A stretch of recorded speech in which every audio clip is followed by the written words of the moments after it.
은혜 받으실 하나님 말씀은 시브리서 1장 5절로 7절. 아멘. 한번 따라하십니다. 하나님은 영의 아버지시다. 한 번 더. 하나님은 영의 아버지시다. 하나님은 영의 아버지십니다. 눈에 보이는 우리 물질계와 사람도 그 형상의 모양을 따라 지음 받았지만, 또한 눈에 보이지 않는 천사나 신적인 그런 존재들, 영적인 그런 존재들, 우리가 신이라고 칭했던 그런 영적 존재들조차도 하나님이 다 지으신 것들입니다. 그들이 타락해서 자기가 하나님이라 할지언정 그들이 그것 또한 하나님이 지은 피조물임을 성경은 말씀을 하고 있습니다. 하나님은 천사들을 화영검으로도 사용하시고 불꽃으로도 바람으로도 사용하십니다. 창세기에 두루 도는 화영검으로 에덴 동산을 타락한 아담과 하와가 그 생명과를 먹지 못하도록 두루 도는 화영검으로 감았던 것처럼, 그것을 이제 여러 가지 말씀을 하나 오늘 이 본문 말씀 따라 하나님께서 그의 사역자를 불꽃으로 바람으로 삼으셨다고 말씀하셔서 사도행전에 강하고 급한 바람처럼 성령께서 역사하시는 그런 모습을 보게 됩니다. 이스라엘이 출애굽할 때에도 저는 홍해가 갈라지는 그런 모습 하나님께서 하셨습니다. 그렇지만 얼마나 많은 천사들이 동원됐을까, 이렇게 저는 그렇게 감히 생각을 합니다. 얼마나 많은 천사들을 동원하셔서 그 일들을 했을까. 그리고 광야 생활에서 구름기둥 불기둥으로 그들을 하나님께서 하시는 독특한 방법으로 인도하셨습니다. 구름기둥이 있지 아니하면 이스라엘 민족은 더위에, 내게 무슨 사막 같은 데 가면요 보통 7, 80도 올라가는 건 기본이랍니다. 나가서 잠시만 있으면 홀딱 벗겨진답니다. 더워 뛰어가지고. 그런데 그 구름 기둥이 뒤어주고 밤에는 영하로 떨어지거든요. 그러니까 또 불기둥이 뒤어져서 또 뜨뜻훈훈하게 해주시고, 하나님께서 그렇게 출애굽할 때에도 그렇게 이적과 표적으로서, 그리고 또 이스라엘 민족 그 장막 위에, 성소 위에 항상 하나님의 그 진 위에 있는 구름, 진이 떠오르면 유진하고, 진이 머물러 있으면 한 달이고 두 달이고 1년이고 거기에 머물렀던 그것이 뭐냐면, 하나님의 천군과 천사들이 이스라엘 민족을 양육해서, 이스라엘 민족을 그냥 70명 가량뿐이 안 되는 이스라엘 한 부족, 아브라함의 후손이라고 하는 그 조그만 부족을 민족이 되게 하시고, 민족이 되게 하신 후에 광야에서 그 그리스도의 그 게네둘레, 그리스도가 탄생하기 위해서, 그리스도가 오는 길, 첩경을 예비하기 위해서 이스라엘 민족을 지극히 양육하는 모습을 봅니다. 큰 손과 편팔로 그들은 나왔을 때 철기 문화를 가지고 나온 것이 아니라 청동기 문화를 갖고 나왔습니다. 그런데 그 가나안 땅에 있는 부족들은 철기 문화, 철병거를 갖고 있을 정도로 선진 문화입니다. 우리나라가 일본에게 당한 것 중에 하나가 뭐냐면, 여러 가지 상황도 있지만 무기에서 안 됐어요. 우리나라는 화살 쏠 때 거기는 조총 쐈거든요. 게임이 안 되는 겁니다. 그런데 하나님께서는 그의 일꾼들을 통해서, 그의 사역자들을 통해서 역사하시는 그런 모습, 일은 사람들이 하지만 그 뒤에서 보면 전쟁하는 것들 보세요. 전쟁하는 것들 가만히 보면 뭐 머리 위에서 뽕나무 밭에서 뭐 사람 발자국 소리 나면 쳐라, 뭐 달아 머물러, 해라 머물러라, 달아 머물러라, 이게 말이 안 되는 거거든요. 이같이 하나님께서 이스라엘을 인도하실 때도 불과 구름과 같은 그 천사들을 사용하십니다. 그리고 천사들을 하나님의 그 수족으로서 불과 불기둥으로, 구름기둥으로, 어떤 때 강하고 급한 바람처럼 역사하시는 모습을 봅니다. 성경의 계시록에 보면, 내가 보니 신구름이 있고 구름 위에 사람의 아들 같은 이가 있는데, 그래서 신구름 위에 사람의 아들과 같은 이들이 있다, 이렇게 표현을 합니다. 여기서 구름 위에 앉으신 이가 천사들의 옹유를 받고 있는 것을 보게 됩니다. 그러니까 성경에서 보면 그 구름들 그러면 대부분 천사들의 역사를 이렇게 그냥 수증기가 떠 있는 그런 구름이 아니라 또 예수님께서 변화산상에 있을 적에 구름이 확 덮어버리잖아요. 그 구름 그 안에서. 그러니까 예수님 다시 올 때 구름 타고 오신다고 성경은 말씀하거든요. 마태복음 20장 64절에 보면 이렇게 말합니다. 예수께서 가라사 내가 말하였느니라. 그러나 내가 너희에게 이르노니 이후에 인자가 권능의 우편에 앉은 것과 하늘 구름을 타고 오는 것을 너희가 보리라. 하늘 구름이 뭐냐면 이 천사들의 호의를 받으며 라고 해석을 해도 무난합니다. 우리 예수님께서 빛난 구름, 그 구름 속에, 그래서 이 빛난 구름 그러면 많은 사람들이 뭐라고 표현하냐면 UFO, 그래서 예수님이 외계인으로 표현을 합니다. 에스겔서 같은 거 이렇게 보면 거기서 UFO가 나온 거거든요. 그 과학자들이 인간의 눈으로 바라보니까 그렇게 나올 수밖에 없다고 얘기를 합니다. 별들이 있는 우주와 또 그 위에 있는 영계의 하늘, 이것 또한 하나님이 창조하시고, 영계의 하늘은 천사들이 거하는 장소입니다. 천사는 피조물이기 때문에 거할 장소가 필요합니다. 인생들이 피조물이기 때문에 살 집이 필요한 것처럼, 지구가 필요한 것처럼 천사 또한 그 피조물이기 때문에 거할 것이 필요한데 그것이 영계인 그 나라입니다. 물론 거기는 하나님의 보좌가 있어서 우리 예수님이 2000년 전에 올라가서 지금 통치하고 계시고 다시 오실 그 아버지의 명령만을 기다리고 계시며 여러분과 나의 집을 짓고 있고 준비하고 있습니다. 천사의 모습은 다 다릅니다. 어떤 때는 불꽃처럼 보이기도 하고 어떤 때는 물방울처럼 보이기도 하고 어떤 때는 바람처럼 강하게 보이기도 하고 어떤 때는 사람 모습처럼 보이기도 하고 어떤 때는 다른 형상, 그런 모습으로 보이기도 합니다. 그런데 우리가 꼭 그 모습이 아니라 하나님이 그 천사들을 동원하신다는 것에 모든 것을 포커스를 가지셔야 합니다. 물론 타락한 마귀와 타락한 귀신 이것들 동원한다는 소리는 아닙니다. 하나님의 의의 천사들, 하나님이 부르시는 그런 천사들은 하나님께서 임의로 부르셔서 하나님께서 불꽃으로 사용할 때 불꽃으로 사용하게 하시고 바람으로 사용할 때는 바람으로 사용하게 하시고 어떤 데는 메신저로 해서 그냥 사람처럼 나타나서 메시지를 전하게 하는 그런 모습을 보게 됩니다. 천천만만 위에 계신 그 천사들을 동원할 수 있는 이가 우리 예수님이고 우리 하나님이시고 그분이 우리 예수님을 모시고 계시고 그분을 호위하고 있는 것이 천사들입니다. 하나님께서 이렇게 천사들을 지은 그곳을 상속하시려고 아버지 하나님이 그를 위하여 하늘과 땅과 그 모든 것을 지으셨다라고 성경은 말합니다.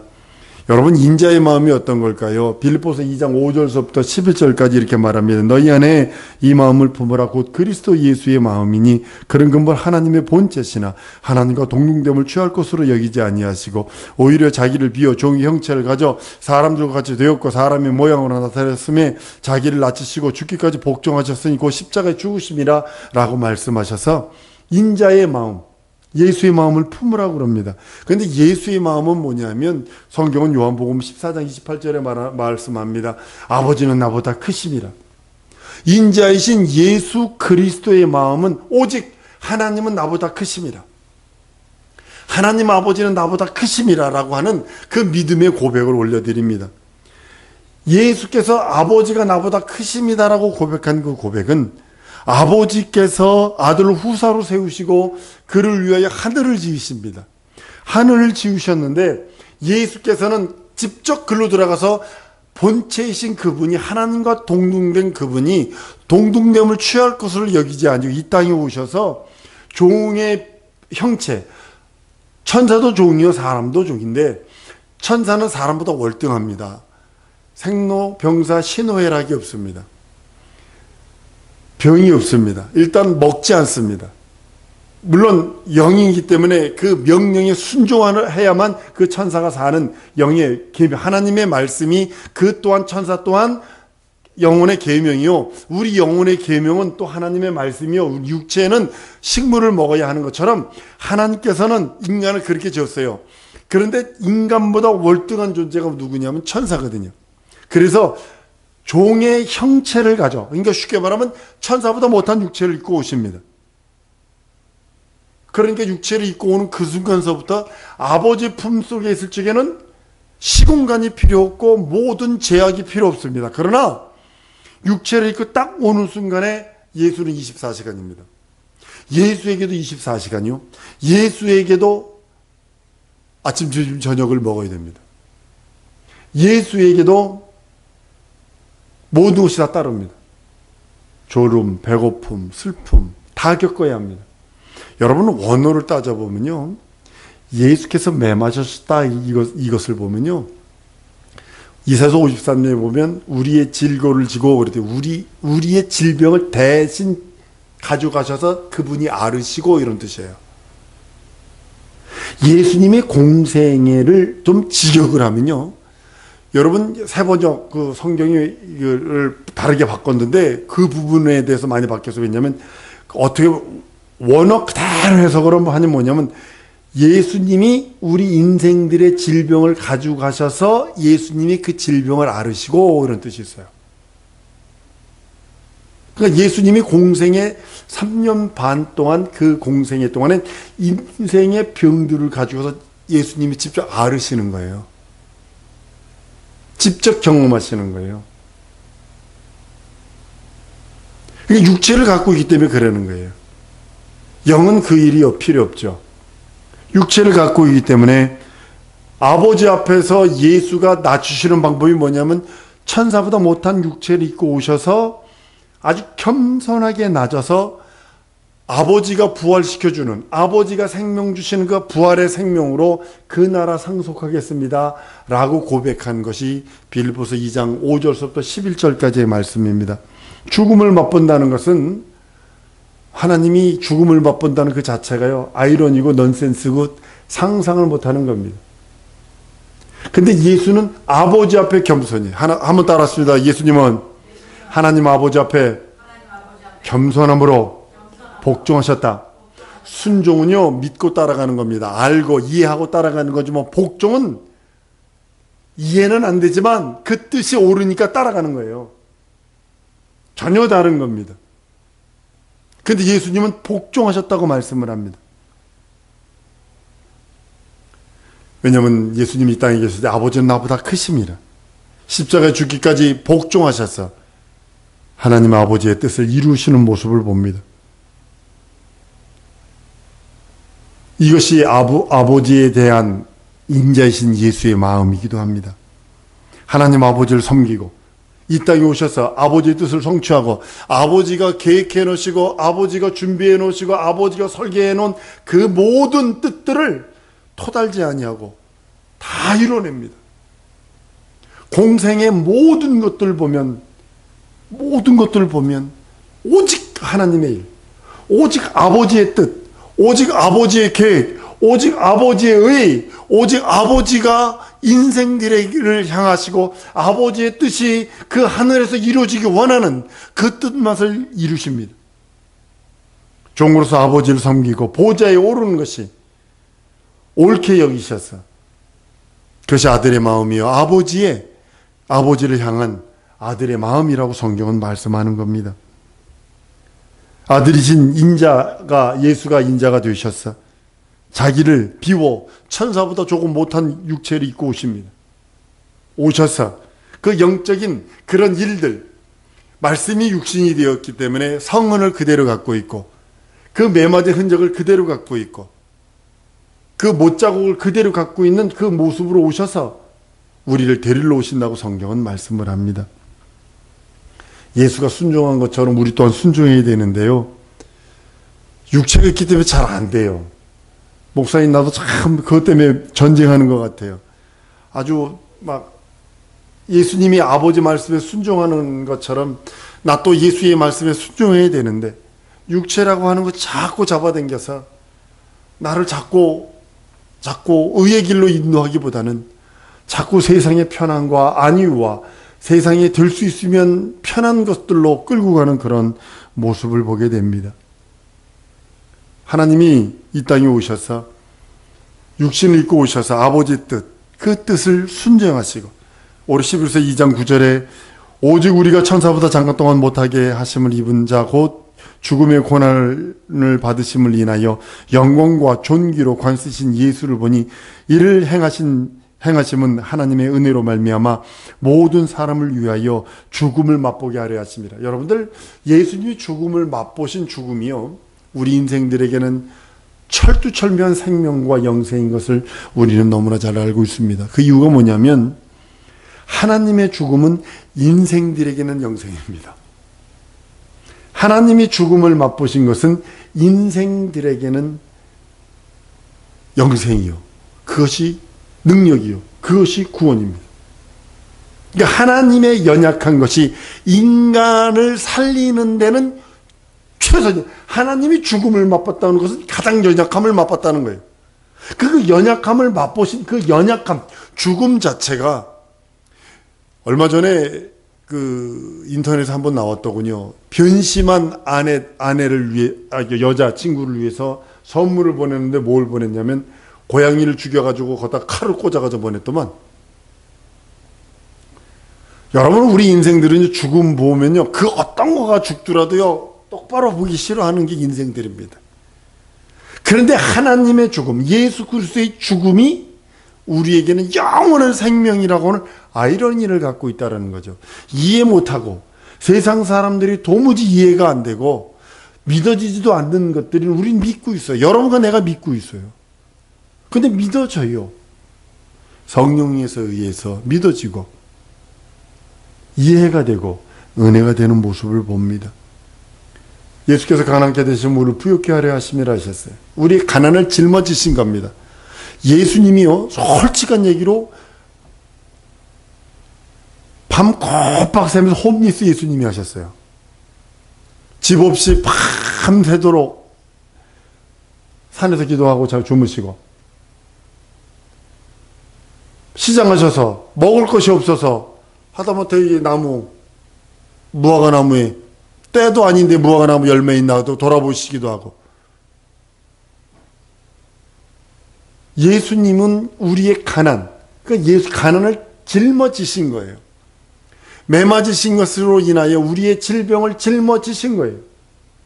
그가 십자가 달려 죽고 부활하심으로 우리에게 생명과 영생이 됩니다.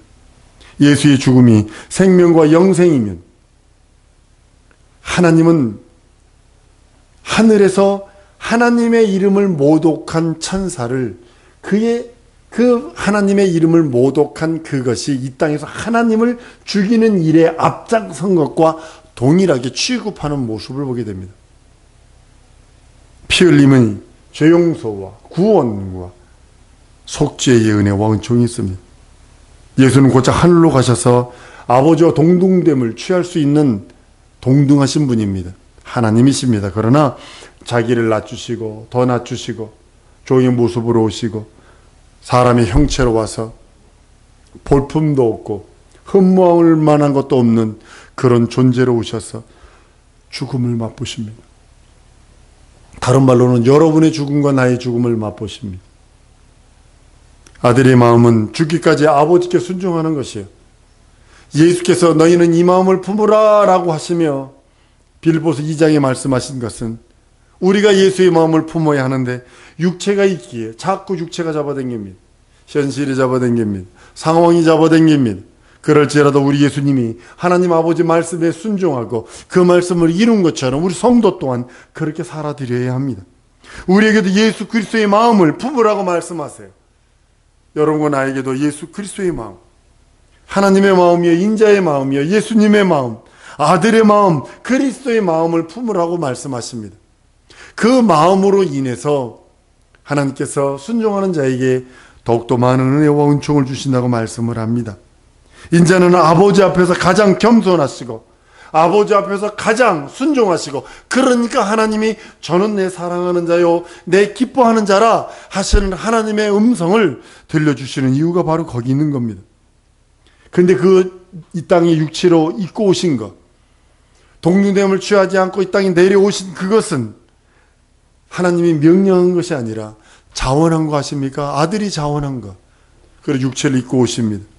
우리 인자의 그 마음을 알아서 그 마음을 따라 순종하고 순복하는 일, 하나님의 일에, 하나님 아버지의 일에 우리가 자원하고 자원해서 그 일을 이루기를 원하시는 겁니다. 자기 자신을 낮추기까지 겟세마네에서 몸부림을 우리는 압니다. 이 잔이 내게서 하면서 몸부림치는 그 몸부림 속에도 결론은 아버지 뜻대로 하시옵소서라고 하는 그 고백을 올려드리는 모습을 보게 됩니다. 나를 비운다는 것은 쉽지 않습니다. 많은 사람들이 자기를 채우려고만 하고 있지 비우려 하지 않습니다. 그러니까 은혜가 없는 거예요. 자기를 비워내야 되고, 자기를 자꾸 솎아내야 되고, 자기를 자꾸 드러내야 되는데 자꾸 채웁니다. 지식으로 채우고, 뭐로 채워서. 우리가 비워내야 그리스도가 채워지고, 물도 고여있으면 썩는다는 말이 있는 것처럼 우리는 내 속에 있는 것들을 비워내야 합니다. 그리스도를 위하여. 하나님과 동등됨을 취하지 아니하시고 자기를 비워, 자기가 가지고 있는 그 모든 권리들, 자기가 가지고 있는 모든 하나님과 동등된 것들을 다 비워내고 자원해서 아버지의 뜻을 이루려고 죽기까지 복종하신 우리 예수님이 우리의 주님이시요, 또한 그 길을 걷는 우리들에게도 동일하게 말합니다. 내 자신을 비워라. 죽기까지 복종하도록 자기 자신을 비워라. 너희가 인자를 믿는 자, 예수를 믿는 자라면 내 심령을 비워라. 예수로 채울 수 있도록 내 마음을 비워라. 세상의 것들을 비워라. 세상에 있는 육체의 정욕과 안목의 정욕과 이생의 자랑들을 비워내라 라고 주님은 우리들에게 명령하십니다. 그런데도 자꾸 현실이 너무 커서, 상황이 너무 커서 울고 있는 모습들을 우리 주님은 안타까워하십니다. 사랑성도 여러분, 내 심령도 인자의 마음을 갖도록, 내 심령도 예수의 마음을 갖도록, 내 심령도 하나님이 원하시고 하나님이 바라시고 하나님 아버지의 뜻이라면 그 뜻 앞에 내 자신을 내어드릴 수 있는, 그 뜻이 이루어지사이다 고백할 수 있는 그 고백을, 부활하시는 그 부활의 그 주님, 하나님 아버지가 부활시키시는 그 부활로 그 나라를 상속하려고 하셨던 우리 예수님처럼 우리 또한 죽기까지 복종하신 그분의 명령 따라 살아드리는 겁니다. 우리에게는 넉넉히 이길 수 있는 예수의 보혈이 있고 예수의 이름이 있고 예수의 생명이 있습니다. 그의 말씀이 있습니다. 그리고 명령이 있습니다. 나를 위하여 간구하는 자가 있으니 하나님 보좌 우편에 계신 예수 그리스도라 말씀하셔서 나를 위하여 간구하고 계시고, 성령께서 또한 우리 속에 들어오셔서 말없는 탄식으로 우리를 위하여 기도하시고, 우리는 그 말씀을 붙들고 걷기만 하면 됩니다. 그가 만들어 오신 그 길, 나는 길이요 진리요 생명이니 나로 말미암지 않고는 아버지 집에 올 수 없다 하신 그 길로 우리는 걸어가기만 하면 됩니다. 바람이 가만히 있지 않지요. 흔들어대지요. 지진 나는 것처럼, 쓰나미 나는 것처럼 흔들어대지요. 그러나 우리 주님이 우리를 붙들고 계시고, 우리 주님의 말씀이, 우리 예수님의 이름이 내 심령에 좌정했으니 나 또한 예수의 마음, 인자의 마음을 가지리라. 예수께서 아버지 말씀에 순종하고 복종하여 죽기까지 복종하고 순종했던 그 능력이 내 영혼에 있게 하시옵소서. 주 예수여, 하나님 내게 역사해 주셔서 예수의 마음 주옵소서. 주 예수의 한번 부르고 통성으로 기도합니다.